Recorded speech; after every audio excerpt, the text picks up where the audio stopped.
Hello, first of all. Lovely to sit here with you and learn from you. I've been watching you on YouTube mostly. I was lucky enough to come and see you in California twice, and it was wonderful. And just I think it was October, I was at work, and I was looking at your schedule on your website to see, if you were going to be anywhere that I could fly over to the States and come and see you. And I kind of forgot about that, and I thought I'd check back later because there was nothing there at the time. And later in the day, I was having a conversation with somebody at work, and they had just come back from Amsterdam. And they said how beautiful it was there. You must go and visit. And I had never been here before. So I said, oh, yeah, no, I'll think about that. And it sounds like a good plan, et cetera, et cetera. Well, 2 hours later, I get your email saying that you're going to be in Amsterdam. That's what we like to call the setup. That's your inner being knowing what you want and giving you an impulse, an impulse, an impulse, an impulse, an impulse, an impulse, an impulse. That's how the unfolding happens, isn't it? Yeah. And if you miss that way, it's another. Humans have this saying, they're afraid that they're going to miss their ship, that they'll get to the dock and their ship has already sailed. And we say, there's another and another and another and another and another and another. Your inner being never lets loose of knowing what you desire and never stops beaming a signal of how to get you there. And sometimes you're receptive and sometimes you're not. But if your desire is steady, eventually something will come. And in your case, it comes quickly, often, doesn't it? It does, but that's what leads me to my question, because... No, we were trying to get out ahead of it. Oh, sorry. The feeling when I got the email through, it was like I'd rolled the dice and won the game, but I didn't know I was playing. And what I want to do is I want to... What do you mean? That sounded interesting, but what do you mean? It was like I'd gotten what I wanted, but I didn't realize that that's how it was going to come together. So I'd kind of filled in the grid without realizing I was filling in the grid just by having a conversation. It was just very natural. I wasn't expecting anything. It was nonchalant. So are you suggesting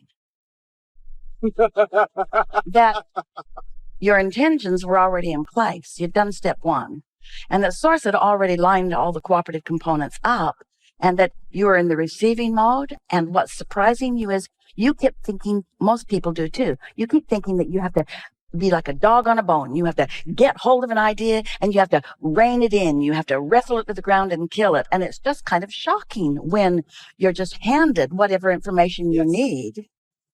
What I find that I often do is if I really want something, I will keep checking in with it. Oh, is it coming? And I want to know how to relax enough. We're happy that you use the word you want to relax because it lets us know that you're feeling tension about it. We call it trying too hard. But what it is, it's what makes humans take the idea of being a deliberate creator to a place where it doesn't work for them. When you think that you've got to think really hard to bring things into being, it is an indication that you still don't quite get it, that step one and step three are different steps, and that there's a whole provider in between step one and step three. You ask, Source lines it all up, the law of attraction gathers the cooperative components, and then you let it in. And if you stay after it in that sort of efforting, hard-working, needing to focus it into place, can you feel how what's going on? You said you like the release or the relief when it stops. That tension is your indicator that you are focused upon something that you want from a perspective that either it is difficult or it is not probable or that you can't do it at all. Can you feel that messy vibration in the mix?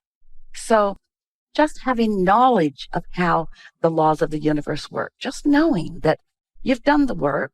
Esther just recently, now she's been listening to us for a long time, and she just recently found the words. We spoke them yesterday, but we really want you to hear them because we've been talking about getting out ahead of it. Don't wait until you feel tension about something. Get out ahead of it by feeling as good as you can feel as early in the day. We'll talk more about that as we move forward here today, about how to get out ahead of it. But just recently, Esther found the words, She was segment intending, which means it's a new segment, which means I'm going to do something different in this segment than I've been doing in the segment that is before this segment that I'm moving into. My intentions vary slightly. It's a new segment when the phone rings, and a new segment when you place a call. It's a new segment when you get into a vehicle. It's a new segment when somebody else joins you at the dinner table. Lots of new segments. And your intentions do change with every segment. Every time a new person enters your atmosphere, the vibrational dynamics shift. And if you're tuned in, tapped in, turned on, then you're ready for the impulse that will serve you and them in the best way. But if you are not deliberate about it, if you are sloppy in your thinking, then not so much. So these words make people like you work too hard at all of this. Like, you've got to think. And what we want to help you to see is we want you to feel. We want you to feel your way into your alignment and then trust the process. So the words that Esther found in this segment, that she's sitting with the intention, she used to call it meditating. Now she calls it daydreaming, just recently, for fun. Esther says, I'm going to relax and enjoy this chair. And I'm going to feel the ease of my world. She uses different words every time. These are not words that she's memorized. They're just words that reflect what she's reaching for in this segment. I'm going to close my eyes and I'm going to relax, and I'm going to isolate a sound in the room. Because that sound may be a fan, maybe the air conditioner. It might be something coming from the refrigerator. It depends, lots of different places. Sometimes it's the hum of the airplane. Sometimes she gets an app out and plays Central Air off of an app, or airliner white noise.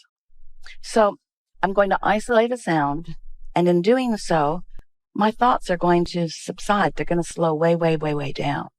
It's my intention to allow my resistance to just dissolve, if there is any. Just not going to think anything except about this sound. And then I know that my vibration will rise. She's speaking this, actually writing it. And I will come into the vibrational alignment with my source energy. And it is my intention to just relax in that and hear the words and watch the movie if there is one. Not create a movie, not solve a problem, not fix something that is broken, not reconcile a relationship, not any of that stuff that causes you to think and therefore introduce resistance. This is a step 3 moment. This is the moment when you relax and allow the work that you've already done to be realized by you.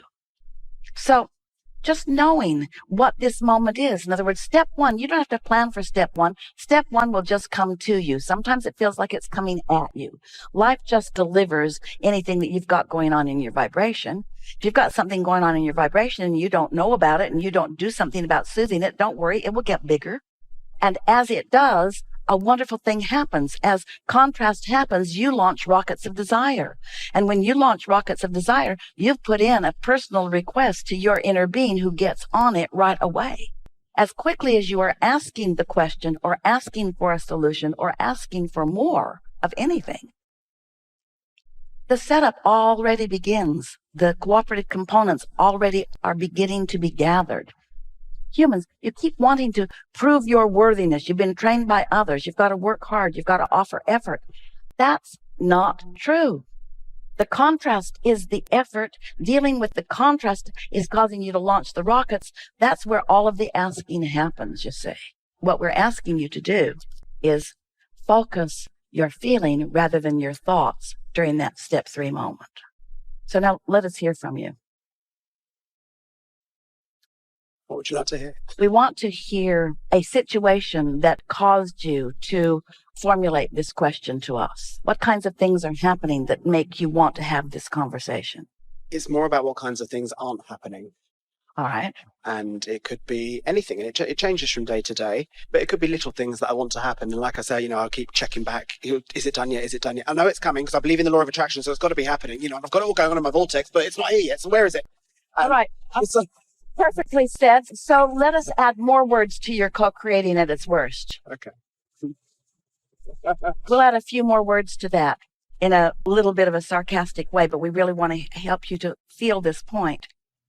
So where is this that I have been asking for that I'm keeping from coming in my very awareness that it is not coming? Why will this thing that I keep looking at the absence of not show up in my experience? I found vibrational alignment with the absence of it. I wonder why it doesn't come to me.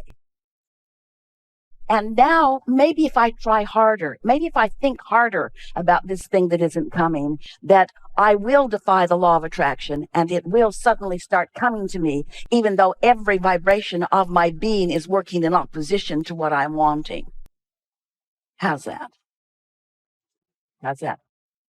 And so this is all really good conversation, isn't it? Because you're coming to understand that your feeling is your indicator. When you feel frustration, you know that you're on the wrong end of the stick. When you feel some exhilaration, then you know that you're on the right end of the stick. But here's the thing. Oh, I really like having this conversation with you. As you've been thinking about this, you have developed some patterns of momentum. And now you're wanting to use this knowledge that you hold about the law of attraction to make some changes in that pattern. But the law of attraction, even though it is your best friend because it always delivers to you exactly what you're offering vibrationally, it is stubborn and it will not give you something different than you're offering. And so when you acknowledge that, it's not going to give you something different than you're offering vibrationally. And you begin to notice that when you are not letting it in, you feel these negative emotions. And that when you are beginning to let it in, you feel positive emotions. Then you've got a methodology that will work for you. But what's tripping you up is such a good thing to acknowledge. We're just reeling you all into this understanding because you're all doing it. You are so dependent on what you see and what you observe, and the majority of your vibration is about that. And you don't want to believe it until you see it. And that's why you keep looking for the evidence of it. And that is really tripping you up, because when you look for evidence that you're not tuned to see, you're not going to see it. And so when you don't see the evidence that you think you need to see in order for your vibration to shift, you keep holding yourself in a holding pattern where it can't get in. So the more you want it, the more you look, the more you look, the more you don't see, the more you don't see, the more you want it, the more you want it, the more you look and don't see, the more you don't let it in, the more you don't let it in, the more you ask for it, the more you ask for it, the more you begin to attract, the more you begin to attract, the more you want it, the more you want it, you begin to look for it, the more you look for it, the more you don't let it in, until you get this strong tug of war going on within you. You could break that cycle very easily by understanding just this one very easy to understand thing. What you want to do for just a little while is reach for the awesome pleasure of non-resisted thought. Not the power to overcome the adversity, not the power to make something that isn't coming come, not the power to turn it around, not the power to solve the problem. You want the pleasure of the thought. Can you feel the difference? The pleasure of the thought. You want the release. You want the pleasure of the thought. You want the knowing that it's coming. You want the acknowledgement of your well-being. Rather than proving your worthiness through your accomplishment, you want to just feel worthy as one who doesn't need to accomplish in order to know your value.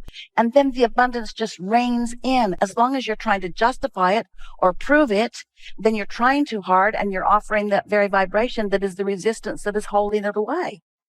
This conversation is what's going on with almost everybody. If there's something that you've been wanting and it has not been coming, if it's been stubborn in coming, it's for one reason and one reason only. You're looking for it to come rather than looking for a feeling of calm, which will let it come. You're looking for it instead of calm. You're looking for it instead of happy, you say.